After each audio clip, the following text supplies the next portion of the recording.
Se trata de una herramienta esotérica presente en múltiples tradiciones mágicas desde hace más de 2000 años. Estos cuadrados pueden contener números o letras, y son empleados en prácticas místicas con diversos fines, desde invocar entidades espirituales y demoníacas, hasta buscar poderes sobrenaturales. ¿Qué es un cuadrado mágico?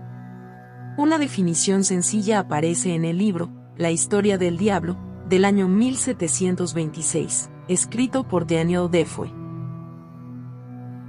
El cuadrado mágico es cuando números en proporción aritmética se disponen en tales paralelos o filas iguales, que la suma de cada fila, tanto en forma diagonal como lateral, sea siempre igual. Por ejemplo, 2, 3, 4, 5, 6, 7, 8, 9, 10. Coloca estos 9 en un cuadro de 3 por 3, y darán como suma 18 tanto en líneas rectas como diagonales.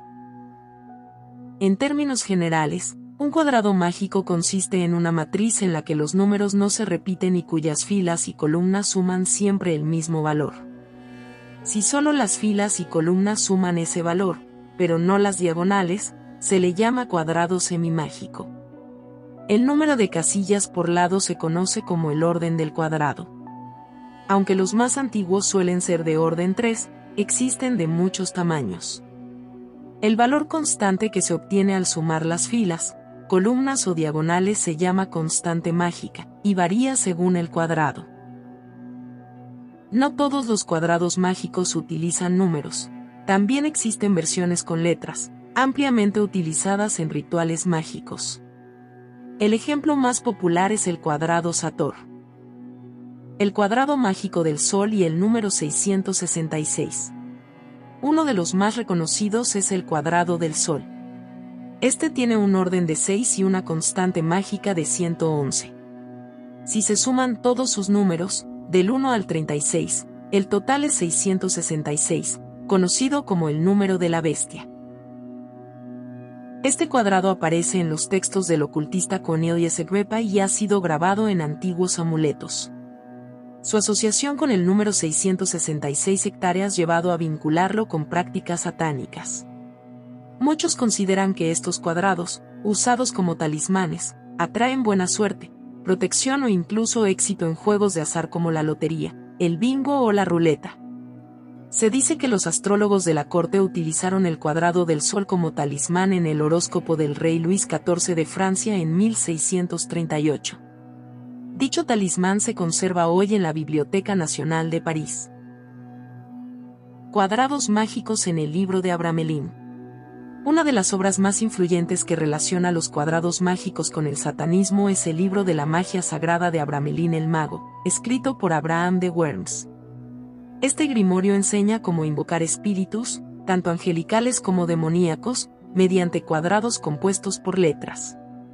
Aunque se presenta como un tratado de magia sagrada, su contenido abarca rituales tanto para el bien como para el mal.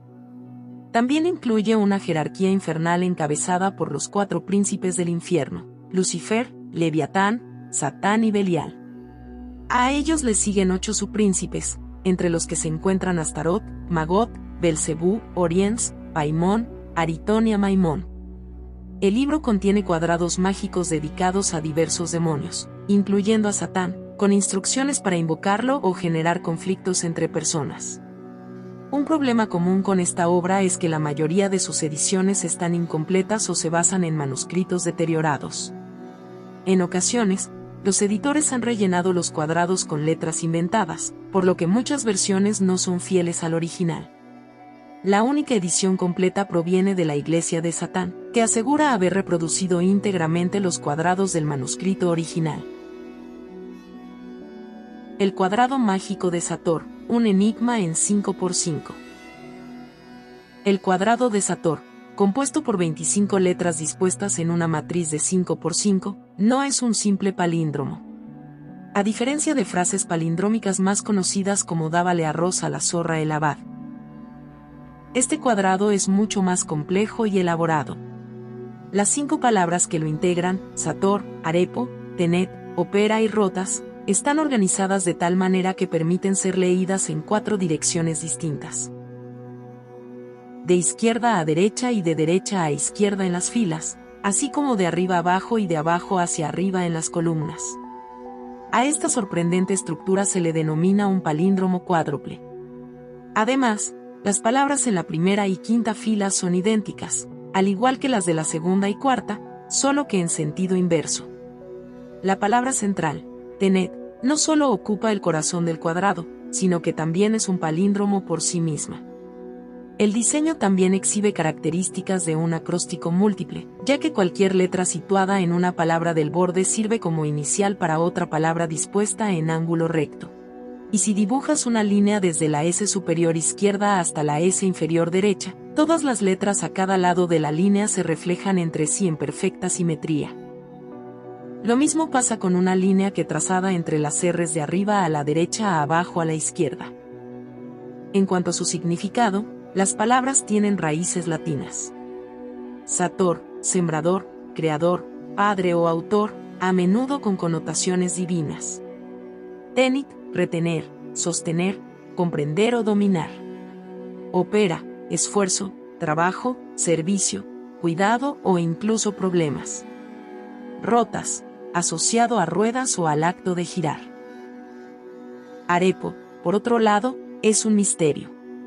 No se encuentra en el latín clásico ni figura como nombre propio en ninguna otra parte, por lo que se cree que podría ser un nombre inventado o simbólico. Una posible interpretación, si se lee desde la parte superior como una oración, sería: el sembrador Arepo controla las ruedas con dificultad, o bien, el labrador Arepo guía con habilidad las ruedas. Aunque estas traducciones varían en tono, todas parecen apuntar a una narrativa simple. Sin embargo, es difícil creer que un símbolo tan elaborado haya perdurado por siglos y cruzado tantas culturas solo para contar una breve historia rural. A lo largo del tiempo, los estudios han producido interpretaciones más alegóricas, como el creador del mundo domina las ruedas celestiales, una lectura que, aunque cargada de simbolismo, se apoya en referencias clásicas. En la literatura latina, por ejemplo, el agricultor divino era una figura común, y el término Sator fue utilizado en el siglo I para referirse tanto a Saturno, dios de la agricultura, como a Júpiter, el padre de los dioses y los hombres. Algunos estudiosos han propuesto leer el cuadrado en estilo gustrófedon, una técnica de escritura griega antigua en la que las líneas se leen alternadamente de izquierda a derecha y viceversa, lo que generaría frases como Sator opera tenit, tenit opera Sator. Interpretada libremente como cosechas lo que siembras. Sin embargo, el término arepo sigue siendo un obstáculo en estas lecturas.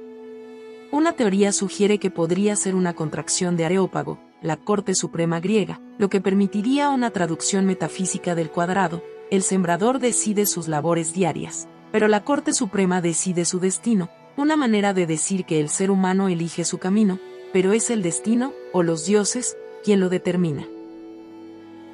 Más allá del análisis textual, algunos investigadores empezaron a experimentar con el reordenamiento de las letras del cuadrado. Una de las construcciones resultantes fue Sator Arepo tenet opera rotas, lo que puede leerse como suficiente poder para orar y para obrar diariamente, asociado con el lema benedictino, ora et labora. Otras configuraciones llevaron a interpretaciones más oscuras. En 1883, el historiador alemán Gustav Frege encontró una posible invocación demoníaca, mientras que el francés Guillaume de Gerpanion identificó en las mismas letras frases empleadas en exorcismos, como retro satana, toto opere asper, retrocede, Satanás, cruel en todas tus obras.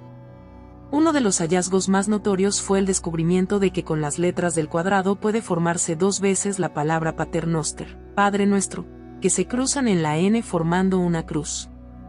Esto reforzó la hipótesis de que el cuadrado de Sator era un símbolo cristiano temprano. Las letras restantes se interpretan como referencias al Alfa y la Omega, un símbolo de Cristo tomado del Apocalipsis de San Juan: yo soy el Alfa y la Omega, el principio y el fin.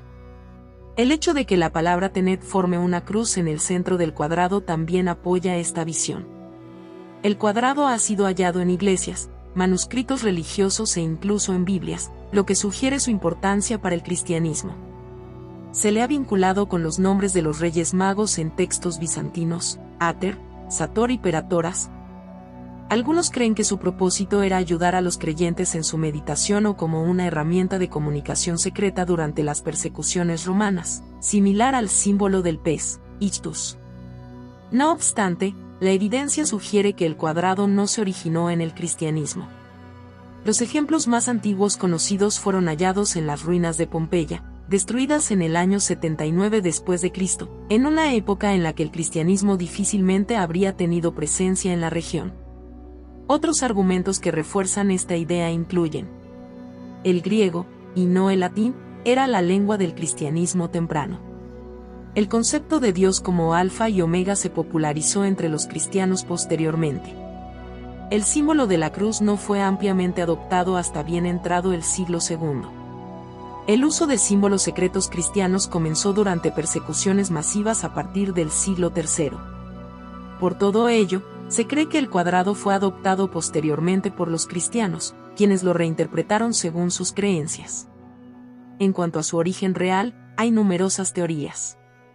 Se lo ha asociado con filosofías como el estoicismo o el pitagorismo, así como con cultos mistéricos como el mitraísmo o el orfismo, e incluso con símbolos religiosos del mundo egipcio o griego. Una teoría ampliamente respaldada es que proviene del judaísmo antiguo. En Pompeya residía una comunidad judía de habla latina, conocida por su uso de símbolos místicos y juegos verbales. Algunos estudiosos argumentan que el cuadrado puede leerse como una representación matemática de la divinidad. Paternoster, además, era una expresión común también entre los judíos, y el concepto del alfa y omega aparece en textos judíos antiguos mucho antes que en el cristianismo. El cuadrado pudo haber sido creado durante las represiones contra los judíos en los años 19 o 49 después de Cristo, y luego fue rescatado por los cristianos en épocas similares de persecución, atrayéndole su simbolismo oculto. Talismán y símbolo místico. Con el paso de los siglos, el cuadrado de Sator fue adquiriendo propiedades mágicas. Se convirtió en un amuleto contra el mal y la enfermedad, empleado en curaciones de dolencias tan variadas como mordeduras de perro, rabia, fiebre, ictericia, e incluso contra incendios o la locura. En la Edad Media alemana se creía que un disco grabado con el cuadrado podía apagar fuegos. En Islandia, lo tallaban en las uñas para tratar enfermedades. En Brasil, lo usaban contra las mordeduras de serpiente. Se plasmaba en pan, mantequilla o medallas, y era recitado como fórmula mágica. Pese a que su verdadero significado se ha perdido, y las interpretaciones más antiguas están en disputa, el cuadrado de Sator ha servido como puente entre culturas, religiones y siglos de historia mística. Incluso hoy, sigue inspirando debate, fascinación y estudios académicos. Como lo expresó un investigador, este símbolo se mantiene en ese espacio liminal donde convergen religión, superstición y magia, donde se cree que las letras, los números y las palabras, si se combinan correctamente, tienen poder para influir en los fenómenos del mundo natural.